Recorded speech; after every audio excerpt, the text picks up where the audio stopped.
Hi, Pisces. I'm Lizzie, the High Priestess, and this can resonate in your past, present, or future. Okay. Conversation synchronicity. This is a brand new channel. This is not my old channel. Press like, subscribe, notification bell. Okay. With the notification bell, you can get my lives. If not, you'll have to wait 12 hours. Okay. The first card that I get out is the Knight of Swords. So I feel like someone is like, they're trying to message you real quick. Okay. Like, so I also see someone that is like, when you're pissed off, you're like, I can't believe that you did this to me. I can't.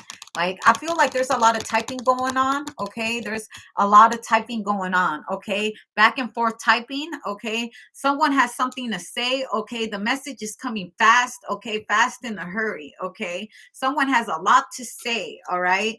Also, like, I feel like someone's quick to ask you out on a dinner. Okay. I feel like there's a lot of people asking you out to dinner. And you're like, wow, I'm going to have to schedule everything in because it is your birthday season. Okay. So I feel like a lot of people are taking you out to dinner. Okay. You have a lot of dinner plans. Okay. I feel like the week of your birthday, you're very busy. Okay. Now, if it ain't your birthday, I feel like you're still going out a lot. You're going out to dinner. Someone's asking you out to dinner. Okay. Also, like, you could be eating at the table and you're sending a lot of messages back and forth. Okay. There's a lot of messages being sent during the dinner time. Also, I feel like you're telling a child to get off of their phone while they're eating. Okay. If you are a mother or a father, you're like, hey, while we're eating, I need you to get off of the internet.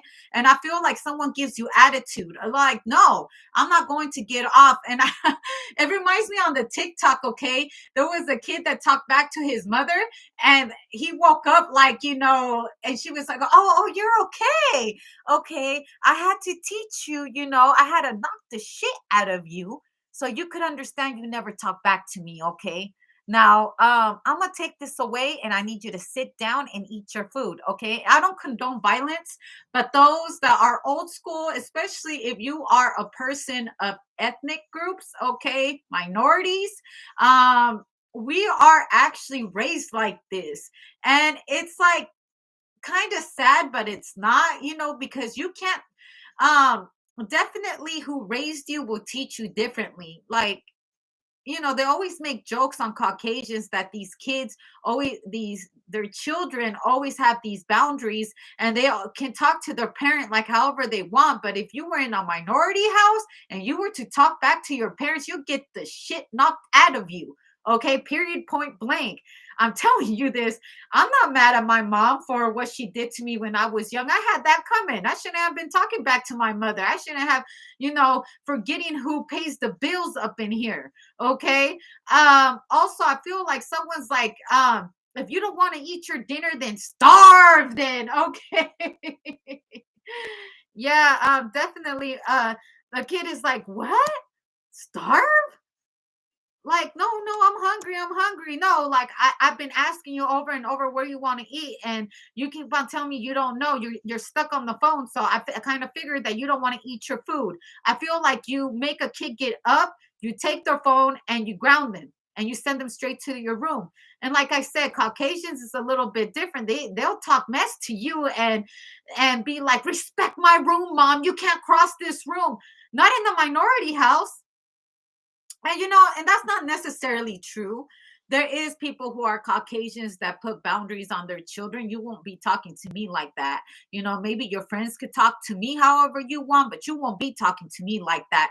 Give me your stuff and get up and go to your room, and you will starve since your iPad was more important. Your iPod or whatever it was that they were on was more important than eating, than starve. And that is not neglect, that is discipline, as you should. Okay. It's like teaching these kids to have manners so in the future they know how to carry themselves with adequate in front of people. Adequates, teaching people how to have adequates. Okay. You could definitely tell who raised a child by the way they carry themselves even at the table. Okay. I also see that you're trying to teach your child how to say grace before they eat.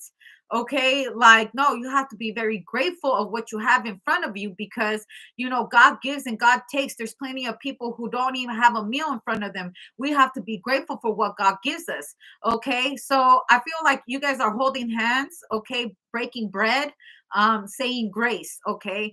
And nowadays it's not as common as what it used to be back in the day. Back in the day, it was very common for people to say, break um to say grace while they were breaking bread. Okay. Nowadays, that doesn't happen. People have forgotten what it is to be grateful for their meal, because back then people had to hunt for their food. Okay. Back then it was a lot more different than what it is now. There wasn't a controlled environment like there is now. People actually, put steroids and stuff and plants and vegetables and stuff, fruits, in order for it to grow and survive the harsh climates. Okay. So yeah, back then sometimes there was war over food, and nowadays there isn't. Nowadays it's nothing. Okay.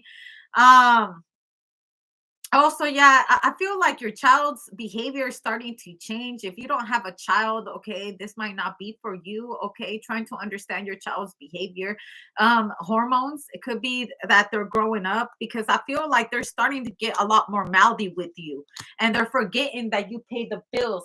They forget that you provide. Like, what am I? You think I'm your servant? I really feel like you're putting a kid in their place. You gonna respect me, and you're gonna put some respect on my name. You won't be talking to me like that. I don't know who you think you are. I brought you into this world, and I will take you out. Don't try me. I didn't raise you to be a disrespectful child. Okay. And sometimes you might not even be talking to your own kid. You might be talking to your kid's friends. I also feel like a child is acting out because of the company they keep.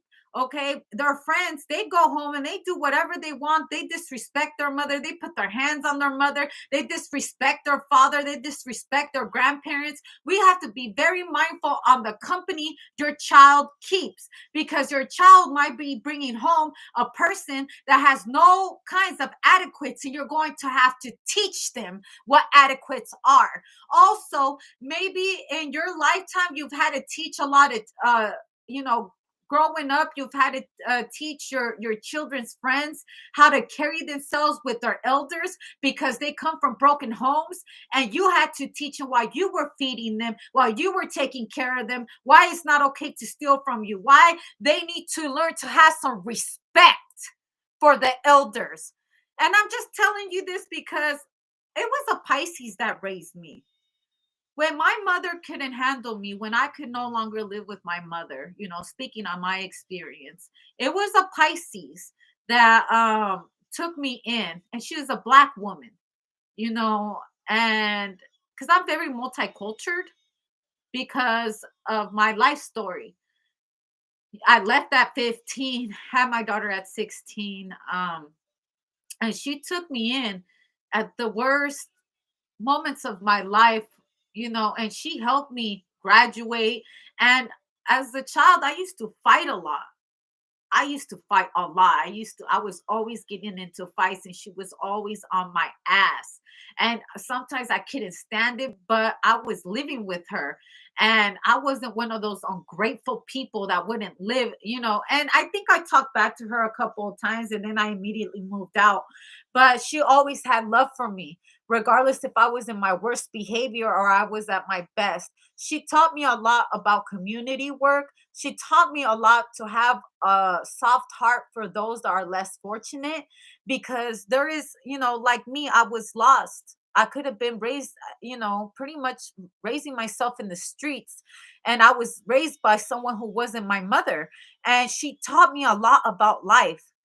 And now that I'm older, I appreciate everything that even those hard times that we had when we got into arguments and stuff like that, because she taught me how to have respect for my elders. She taught me how to carry myself with my community. She taught me a lot about community work. She taught me a lot about the less fortunate. She taught me a lot about how to carry myself like a lady, even though at that time I was not carrying myself like a lady. I was carrying myself like a thug. But that lady loved me at my worst behavior, even when my own mother couldn't love me. And I have the utmost respect for her. And so I feel like you could be one of those people that understands how to handle the worst in a person, because maybe in your lifetime you were in the same position I was. And I'm very grateful for people like you. Thank you for understanding the less fortunate.